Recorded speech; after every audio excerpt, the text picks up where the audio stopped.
Well, this is a fairly accurate replica of our Jesse's house location. We had a huge amount of action happen in it, so we decided we'd build it. We also decided to build it because the producers felt that 120 people at a meth party in a neighborhood probably wasn't politically correct. When you're in the meth business, you've got a fairly decent income. Jesse's always been into music and video games, so he treated himself.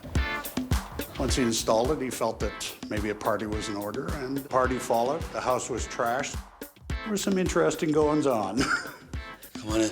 And the transition back into reality, complete new paint, carpets, or draperies, etc., took us about 48 hours. This coffee table, this is interesting. We were getting ready for season 4, and the coffee table was gone. So we took photographs, and our brilliant construction team pulled it together, made it beautiful. It served us well as a location, but in fact, it's a set. We're on a sound stage, and just to our left is the White House.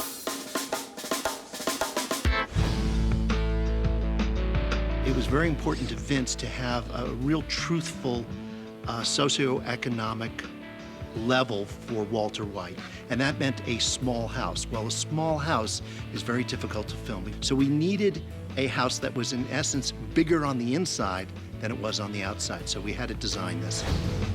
One of the things to notice, of course, are all the accommodations that a set can make that a practical house cannot. So, for example, the walls can come out and the ceilings come out. And this helps us a great deal. It helps us establish the best kind of look. You could not do this in a regular house with an 8-foot or a 9-foot ceiling. And here we have about, well, I guess that's about 12 feet up there. One of the fun things to notice is every time we build this, it's in essence new, but this is not a new house for the Whites. So when we do things like build a house, it needs aging. The set deck and the scenic artists come through and they actually age the sides of things. They dull it down so it looks like people have been passing by and touching things. We're in the kitchen. Now, when you have kitchen scenes, typically you need to be using the kitchen. So we do have special effects that allow us to turn on sinks and faucets. What you have to also keep in mind is that we're on a slab. We're on a stage floor. So a real house would have plumbing underneath. We have pretty much buckets underneath. So if we have to drain things, they will attach a hose out there so you'll get the water. Then we'll just drain into a bucket, and between takes we would empty it. In earlier seasons, we hid the money in that vent right there. Now, if we go around to the other side, you'll see that actually this wall is the other wall. It's only this wide. So when we were to do those shots, we added an air duct on that side and shot through it as if there was a wall there. We have doors to nowhere. I always like doors to nowhere. It's a big kick. It's like, wait a second, now you really understand this is not a real house.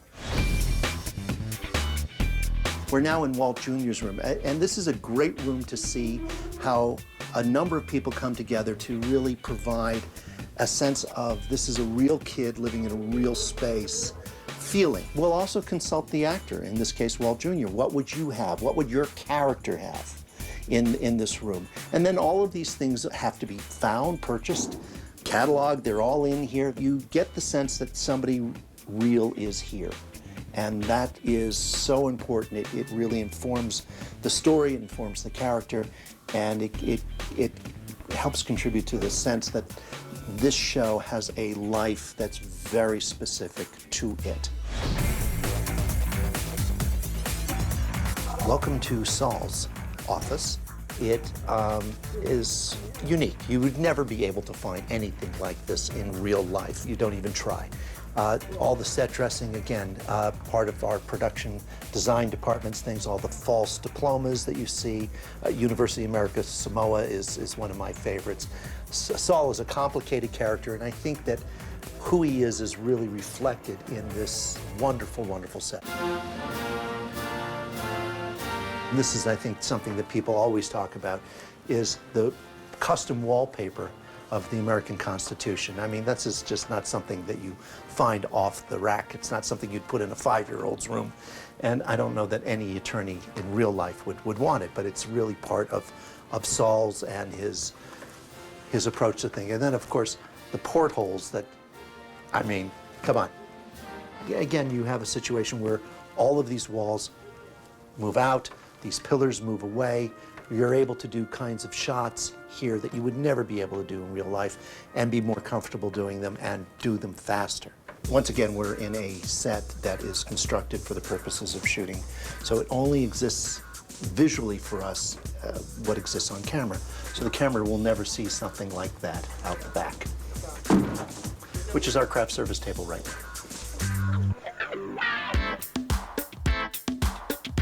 The original idea for the meth lab came out of the writer's room.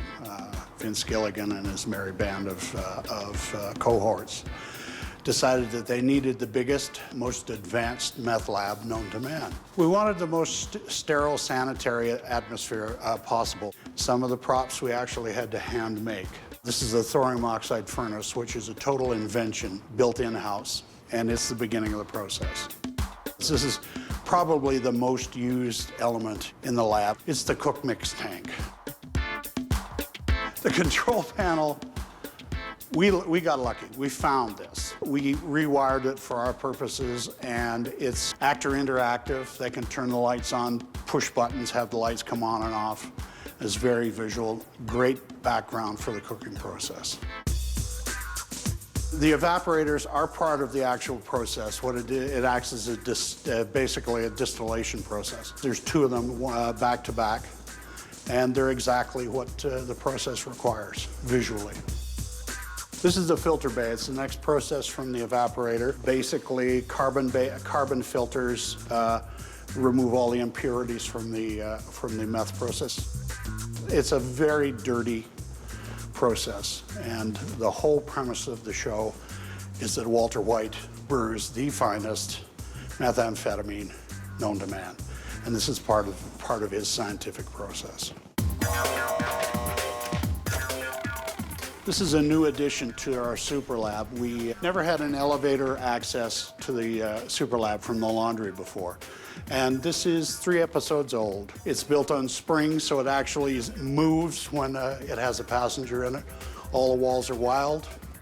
It has a sliding door and a cage door.